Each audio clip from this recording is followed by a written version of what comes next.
Alright, mate. Welcome to our review of Gentlemen. We are the Samurai Reviews, Blimey! and we're here to review a new movie, 2020, called... Ale Gentlemen. You want to start this off? Yeah, Why don't you go take it around? I'll give it an old crumpet in the ball sack. Alright. This movie is based in England. That's all you need to know. Yeah, no, this movie is awesome. This movie is fantastic. Excellent use of the C word. 10 out of 10 on that front. This is like my favorite word in the world. So whenever it's in a movie, I'm just like, oh, he said it. He said it again. It's so fun. All right. It's one of the more creative movies I've seen. It's just one of the more creative movies I've seen. It's so creative. I had so much fun watching it. All the actors did their roles so well and were really given a lot of range to work with whatever character they were playing. Guy Ritchie, I feel like he just like directs in a way where it just he trusts the people that he's casted, right? And he really lets them kind of use their talents. Yeah, and dig themselves into the character. And it really shows because these characters just feel a part of the actor as much as the actor is a part of the character. So it really blends into that, like why we go to see movies kind of thing. Yeah, so like I said, the acting is fantastic. It's about as good as you can get. I think they casted really well. Hugh Grant does fantastic in this movie. And I think Hugh Grant's a good actor in general, but I think this was actually my favorite performance of his by a good bit. I thought it was Charlie Hunnam. Charlie Hunnam, that's his best performance really too for me. Yeah, but I agree. I haven't seen Sons of Anarchy or anything like that. Yeah, he does. So. That's the other thing. Like, they all do really well, but this movie, like, Guy Ritchie really brings the best out of all of his actors and actresses in this. And that makes both directing and acting 10 out of 10. Yeah, I think that's totally warranted. And like I said, this movie is creative in the way that it tells its story, and the way that it shows you, and it definitely has this sense of like, where you're kind of wondering, are they exaggerating this moment or is this moment real kind of effect to it. The soundtrack is fantastic. The toddlers just drop straight bars on us in the middle of the movie. Favorite part of the movie. Yeah, it is so good. And then, Charlie Hunnam and Hugh Grant play off each other. They're like basically the core of the storytelling process of this movie. Their chemistry is ridiculous. Because Hugh Grant is basically telling Charlie Hunnam the events of the movie. Yeah, he's telling a movie in a movie. Yeah, and they play off each other so well, and it'll kind of break out of what he's telling him, the story that he's telling him and telling us, and it'll just show them kind of like squirreling at each other in Charlie Hunnam's house throughout the movie, and it's super fun. Like, I thought it was a more entertaining and fun way of kind of like going into that movie and pulling themselves out of the movie.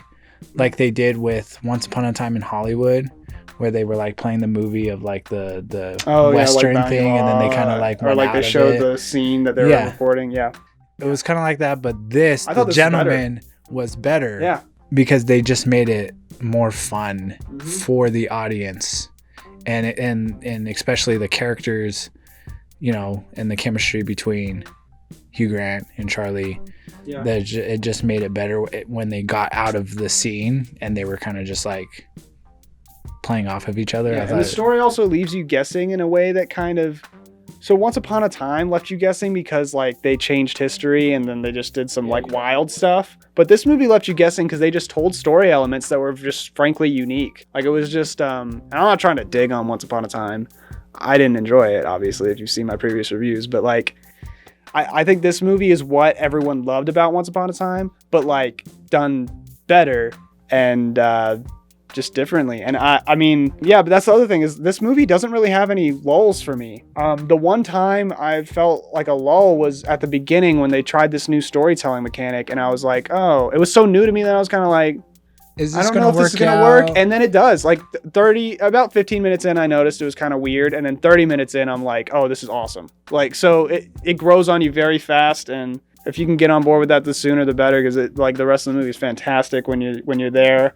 Colin Farrell finally gets a role where he can really like spread his wings. Like, directors need to let him take his character for a spin, man. Like, because he does so fantastic in this. And he's a really good actor. He's just been given really bad roles lately, and this one is the exception because he, like, Guy Ritchie was just like, do your thing, man. But he let everyone design their own wardrobe pretty much, and like let them like find their own clothes for their characters, and the wardrobe was fantastic.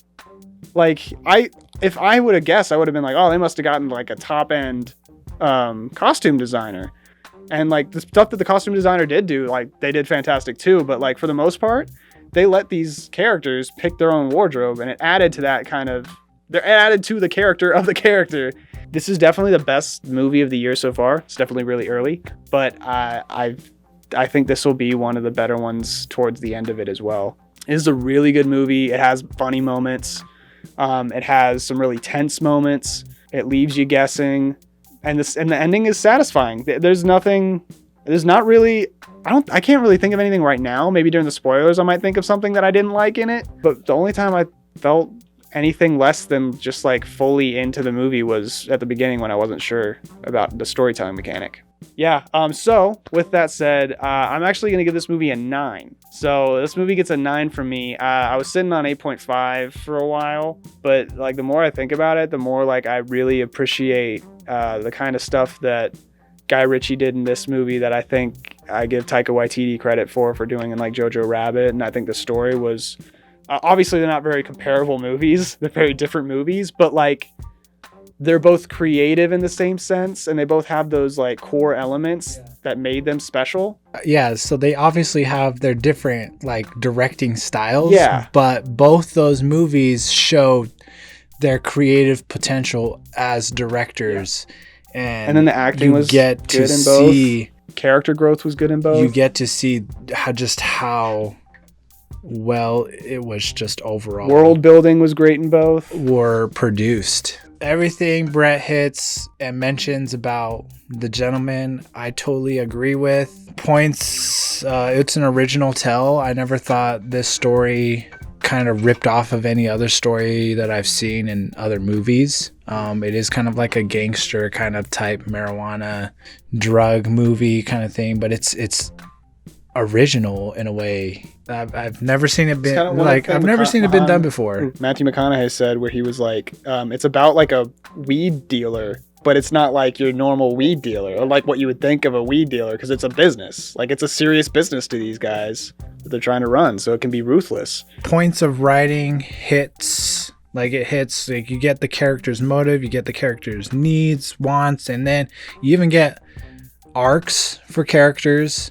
Hugh Grant, Charlie, Matthew McConaughey. And you have these complex motives from them too. Like everyone has more than one thing kind of going on. The story is so simple, but you get these complex motives for these characters, and they all revolve around the center of it. And it builds tension, and he does that really, like Guy Ritchie does that really well. And he also plays with it, like plays the story in a smart and funny way. It's just, I would say it's kind of the same thing how Waititi like played Jojo Rabbit in a smart comedy. Or like if you watch The Gentleman without the rap scene in the middle, and then I told you let's throw a rap scene in the middle of that, you'd be like, that's insane. Why would we do that? That would never work. But it works in this movie. Story, yeah. It worked so well. Like it was weird. Like it wasn't anything laugh out loud type, like maybe Jumanji type laugh out loud movie,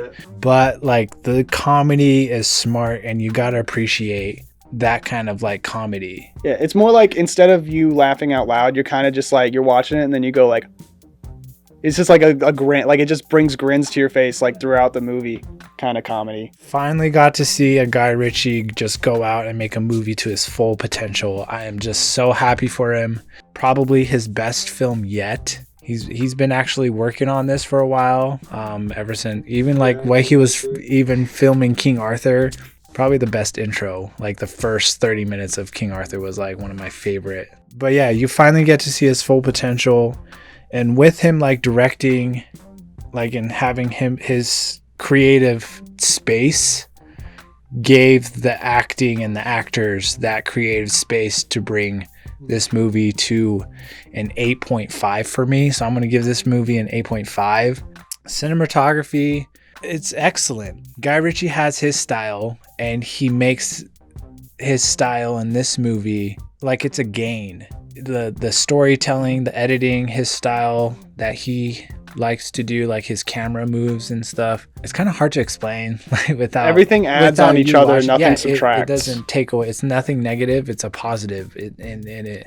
Oh man, I'm feeling inspired right now. It's a good movie, man. It's a really creative, artistic movie. The editing is a masterpiece. It's definitely like it plays with the music too. The soundtrack, listen to the soundtrack, it's amazing. Definitely the rap part in the middle. That was awesome. Visual appeal was really good. Never once within the movie I felt like it was off, besides maybe like them trying like the new style in the beginning, like Brett said, like it was the first time kind of seeing that, so it was kind of weird.